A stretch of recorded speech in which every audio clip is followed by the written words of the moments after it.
bakufa na guerre ya Vietnam. Ya bato oyo bazali kokufa na armée. Cimetière de Arlington. Ok na nini na Allemagne, okokuta cimetière ya Munich, place touristique okovanda okolia. Ok na Israël tolobela kutute. Ok ti na Vatican, okokuta Saint Basilique eza ko générer mbongo, bato neti ya banzoto ba Saint Pierre toyoka kana biso eza wana. Okokuta ba Saint Paul place ba katla bango mitu, me banzoto na mabomba ya yango. Cimetière eza ko représenter valeur moko boye kati na société ya bato place no bazali. Est-ce que cimetière na valeur spirituelle? Eza na importance. Ouais, pour te comprendre valeur à cimetière, tu es obligé de diviser avantage na désavantage à cimetière. Sinon que avantage to si to lobelango déjà ezali place à respect, ezali place oyo. Batu neti ba santu. Mutu neti Eli tango kundama ki. Bapesi place ne bakundela ki. Population, ton société, bazuli sous jeune fille.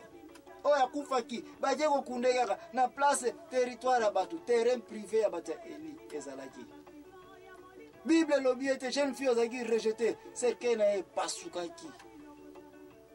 Non pas seulement que serkena e pasukaki, mais fille wana azongaki susu en vie. Étant fille o azongi en vie. Batu ya mayele balobete c'est parce que bosala ki erera unokunda jeune fille o na mabele ya batu ya Eli. Bande konanga tikana ebisote place nyonso mutu akunda meli. Esa place na ye tiki non kole soko na mabele. Ye moko Jésus alobi yango te. Mabele eko vomir na libumu na ye. Milimo nyonso ebombaka. Mai pe lokola eko buaka pe su milimo nyonso zali ko bomba. Na jour kole soko ya batu nyonso bazaka vivant bakoza na place na bango. Bato bakufa bazana sa mabele. Mabele akopesa bango. Mai pa kozongusa waye. Elingi kobete place nyonso mutu akufeli. Puissance na ezali wana, molimo na ezali wana. Okoti kosaka na cimetière mutu te. Place nyonso mutu akundameli, place wana d'habitude ezali droit na ye parce que parcelle wana basombeli ye na famille na ye. Mutu nyonso akufaka bandeko na ye bayaka bakendaka na leta basombaka mikanda et puis mutu wana officiellement bakundie na place wana. Elingi ko ezali terrain privé. Mitozali koya. Poto yeba. Est-ce que ba cimetière na biso na société na biso ezali respecté? Est-ce que batu kat na société na biso baza ko respecter ba cimetière? E feni nezali pona mutu azali ko respecter cimetière te. Somoni nezali pona mutu azali ko lala kat na cimetière. Makamini yo koleka ka pona bato bazali na courage wene ko construire ba cimetière, ko détruire ba croix ya bato, ko timola ba wese na bango économie kuwa ya bato bani ko bima kat na cimetière wana. Yo yebisa ngai. Yo mosala nzambe menga mantalo. Yebisa ngai. Réponse ni yozala ngo kat na société na biso na tango cimetière ezali respecté te. Mais tika siko to lobela nanu négativité ya likambo tali kokene kovanda kana ba cimetière to kolala na cimetière. Vérité nde yango na boza koluka. Vérité nde yango na émission na biso oyo tozali na ntina na yango.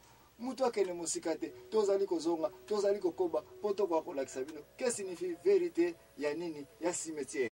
Biso ete kolo yeso jour akufaki na montagne ya Golgotha o mokili tobomaki ye. Tata moko ya riche comme Joseph ya papa na yete na mokili.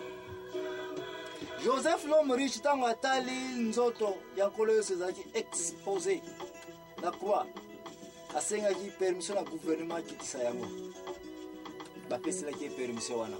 Na tango azaki nzoto oyo asokolisaki yango très bien. Assombele yango mafuta ya ntalu, assombele yango badra ya ntalu, assombele yango pe cimetière concession ya ntalu, sépulcre. Parce que il y a Jésus, c'est à Jésus. Si bien qu'après 3 jours, c'est à Jésus-Christ, et bon, il y a sous Bissikawana, mais il que respect na Bissikawana, qui est considéré comme cimetière à Jésus, toujours, et ça toujours sujet monument. Si la date à l'éloyo, place on est toujours dans respect. Moi qui les allés au foot à avion, ma ticket, comment il n'y a pas la Bissikawana. Oh, tout en police, ma ticket, cimetière, ils en ont valeur. Cimetière bakoko na biso eza na respect. Cimetière bandeko na biso oyo ba we déjà il faut ça respecter. Oh, bah, les fables, balade des bandits. Et ça, frères humains, vous qui après nous vivez, n'ayez point le cœur endurci contre nous. Balade des bandits, oh, bah, ça, bato oyo bakufi baza koloba na bato bazali na bomo ete bino bandeko bozali vivant. Tika ete boyokela biso mawa bo comprendre ke biso pe tozalaki neti kaka banani neti yaka bino. Balade de pane eza konsiste ete bato neti bino bozali vivant boyeba ete biso pe tozalaki neti yaka bino bokokoma mpe neti yaka biso. C'est pourquoi frère na ngai soki yo na ngai basimetiere toza korespecte yango te tometia question ya mutu yango oyo jour biso tokokufa eke mutu aye kotonga su parcelle na ye kati na basimetiere na biso o bafamile na biso basombelaki biso mikuwa na biso balongoli yango mpo ete batonga wese na bango bakroa na biso baye kolongola yango mpo ete batia bapave batoilette na bango batia babeto ya bandako na bango. Ndeko na ngai yo okosepela question ezali ete meme na temps ya Jésus cimetière ebalaki ba place ezali ke ya milimo mabe evandaka kuna tala batata oyo bazalaki ba brigand bazali kolala na ba cimetière bazali ko buka ba chemba bazali ko beta ba sifo ko bazali ko boma. Jésus tama moni bango wapa ke no kutla bona cimetière yo courage ni mo za kozwa pour que ne komikatela parce que l'état te mutatini ko no kotonga ba cimetière. Je ne crois pas que l'état se a permis ta place cimetière ezali bongo batba ke no kota par preuve nanu na mona place cimetière ezalaki te bongo bato bakende kokota na goigoi bongo babalabala eza bien tracé na bakadastre yo yebisa ngai sino onga na yebi na oyi korefere yo na kopesa kombo te okona okuta ke balabala oyo eza kutu te po okota na ndako bato lekana na lupango bato poke na lupango ya nsima kuna zunguluke lisusu boye kaka bongo basalelaka. C'est pour vous dire que bokoti ya bato na bacimetière place bacimetière ezali ezalaka toujours par goigoi bakartier yango ezalaka toujours sangolo zako sala makasi na po mikatela parcelle na yo. Raison ezali kofunda ete respect kati na biso na bacimetière eske ezali